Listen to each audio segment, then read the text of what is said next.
Lenin era um homem de ideias. O inventor do comunismo revolucionário, o partido. Um homem de ação que sabia como conquistar e manter o poder. À medida que a Rússia czarista sucumbia ao caos da Guerra Mundial, Lenin aproveitou-se de uma revolta popular que terminaria na deposição do czar Nicolau II para chefiar o golpe comunista. No poder, ele almejava construir uma sociedade justa. Mas pouco depois de firmar as bases de seu governo, Lenin morreu. O que se sucedeu era o que ele queria? A política totalitária, a União Soviética, o império ditatorial que não tolerava opositores.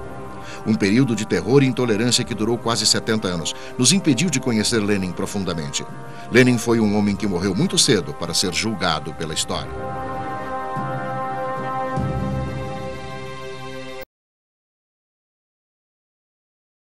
Muitos consideram Joseph Stalin, o ditador comunista soviético, o homem mais malévolo do século.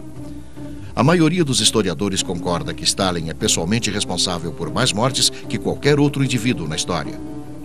Pretensamente, em nome dos ideais da Revolução Russa, Stalin impôs um regime de terror por todo o país, matando milhões, prendendo e executando opositores.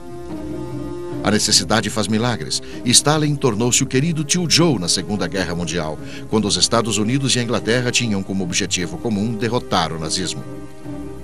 Após a guerra, países da Europa Central se juntaram a Stalin num bloco político-econômico que fortaleceu o poder da União Soviética. O legado de Stalin na Rússia e no mundo levará muito tempo para ser desfeito, uma tarefa que continua até hoje.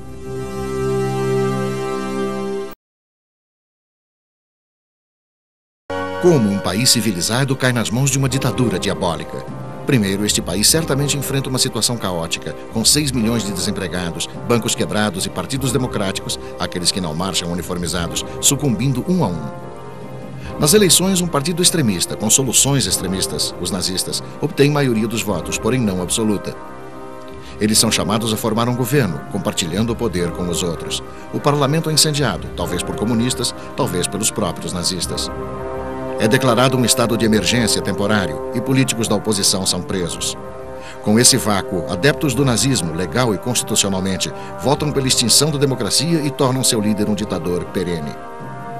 A oposição é considerada crime. Agora, somente a violência pode trazer mudanças. E o resto é história.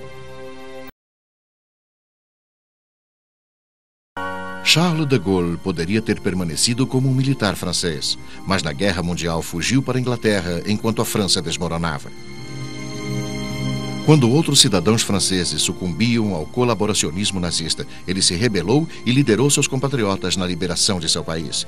Um patriota ferrenho, anti-americano e anti-britânico, por 25 anos após a guerra ele comandou a política francesa, um gigante. Defendia ardorosamente os interesses de seu país, mas era um realista. Sabia que a França e a Alemanha deviam aliar-se, formando uma Europa forte. Sabia que a França deveria se retirar da Argélia. Sua queda coincidiu com as mudanças do mundo nos anos 60 e de Gaulle perdeu o poder. Mas de Gaulle foi um homem que marcou sua presença no mundo.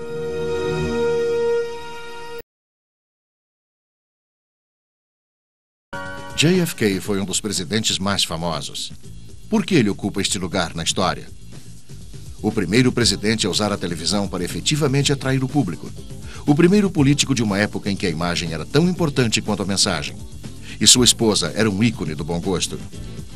O presidente Kennedy tomou medidas contra os planos soviéticos de instalar mísseis em Cuba, fazendo o líder comunista Khrushchev recuar. Fomentando uma lei de direitos civis e estabelecendo para os Estados Unidos a meta de pousar na Lua, Kennedy parecia ser o arauto de uma nova era, mas também cometeu erros, vários, e a Guerra do Vietnã foi um deles. O assassinato de Kennedy em 63 destruiu muitos sonhos. Sua morte levanta mais questões do que ele próprio poderia responder em vida.